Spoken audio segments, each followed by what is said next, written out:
Can we raise this idea that Yes. possibly Harry could be plotting a second book or a podcast? And I bring this up because, again, I keep going back to what he was talking about last week at the end of this court case. He said that people would be shocked by what's being held back because he had heard some private details that we didn't hear in court. He was allowed to read some documents that haven't been made public.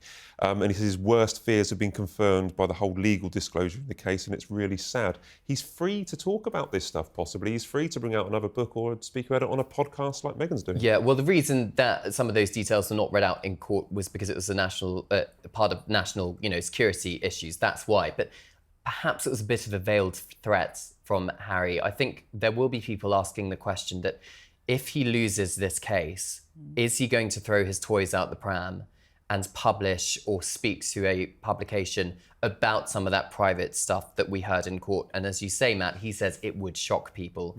So that would be in one sense, is that going to be enough material for a book? He also said in the promotional interviews following the publication of Spare, his bombshell autobiography, that he had enough material for a second memoir. So is this going to come to fruition? I think Palace sources, but the Palace are going to be slightly concerned about that one. I think they are probably hoping, just going back to whether he's going to write a book or not, that Harry and Meghan's Californian dream is going to work out. Because if it doesn't, the only thing they've got to fall back on is selling more royal secrets. And I think that is a genuine concern. I think as well, he's not going to let this one go, regardless of what the outcome of this is when we get the decision from the Court of Appeal. So whether or not it's a legal crusade, there will still be a moral crusade for Prince Harry. He said he wants to get under the bonnet and fix things, that although this has been exhausting and overwhelming, I don't think he's going to let it go. So he's going to have to find some kind of outlet for this, whether that's another book, whether it's a podcast, whether he tries to help others. I don't know, but I can't see him letting this one go. I'm going to be a bit contrary here, but 5 years ago, Megxit happened, he's been over many, many times. He comes over for charity events. He comes over for the Invictus Games event at St Paul's. He comes in and out for the odd royal event, like funerals and coronations and stuff like that. Is he just going a bit over the top here? I mean, why is he obsessed with the security when for the last 5 years, as far as I'm aware, and I do trust the police, and I think there are police officers and there are people in the Home Office and Royal Household that are thinking, why doesn't he trust the fact that we can keep him safe under these current conditions? I mean, in the past 5 years, nothing's bad's happened. So the court has heard that when Prince Harry comes back to the UK, he has to give the Home Office 30 days notice for them to assess what kind of level of police protection he should be entitled to on that particular visit. In other words, a case-by-case basis. From Harry's point of view, the security is provided with on these occasions has not been adequate and has not been up to the standards that he would have had as a working member of the royal family. So, for example, there was an incident following a Well Child family charity event a couple of years ago where he did not have a police escort, and he alleges...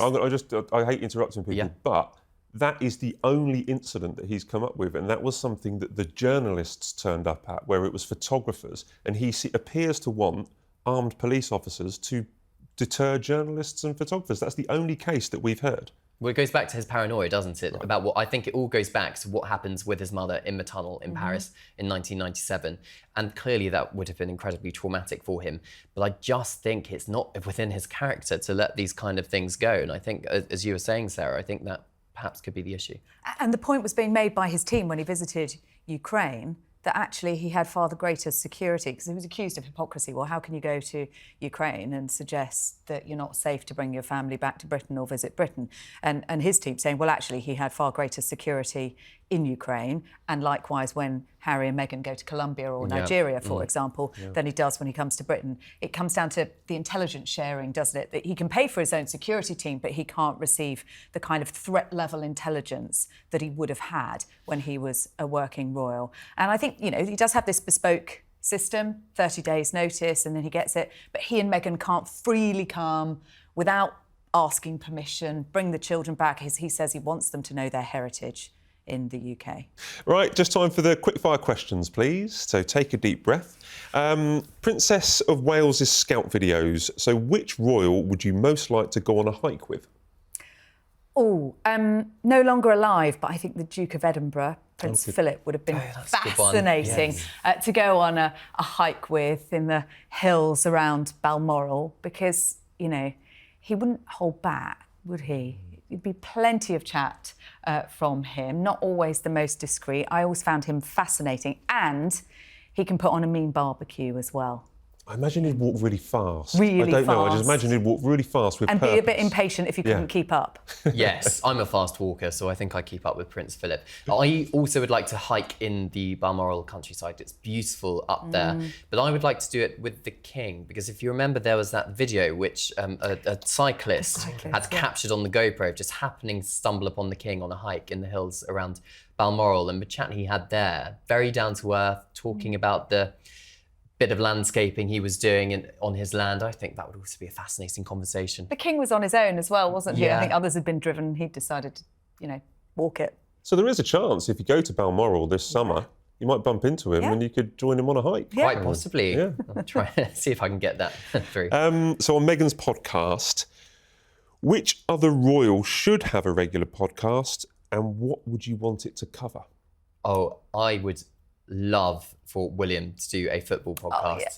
And just his knowledge with Rio Ferdinand at Paris Saint-Germain last week was incredible. I didn't quite realise how into football he was. So I think that would be a very interesting podcast. Well, I would have said the same, and he was quite good actually when he went on Mike Tyndall's rugby podcast, The Good, the Bad and the Rugby.